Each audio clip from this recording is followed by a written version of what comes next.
ভালো হইলে গেলাম বাজার, জি, ভালো হইলে গেলাম। তাহলে আপনার ছেলে পেলে কেউ দেখে না?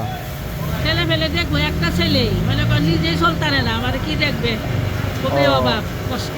খুব কষ্টে চলেন আপনি না? তাহলে আপনি ছেলেটাও তো কষ্টে এই চলে। বৃদ্ধাশ্রমে যদি যেতে চান, এই দেখেন আপনাকে এখান থেকে গাড়ি ভাড়াতে নেওয়া হবে, এখান থেকে থানায় যেয়ে লিখিত পরিত করে আপনাকে নেওয়া হবে। আপনার এইভাবে ভিক্ষে করা লাগবে না।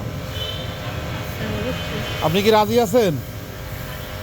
থাকা ফ্রি, খাওয়া ফ্রি, চিকিৎসা ফ্রি, আরও ভিআইপিভাবে থাকতে পারবেন আপনি। এটা বৃদ্ধাশ্রম, এই যে এটা বৃদ্ধাশ্রম।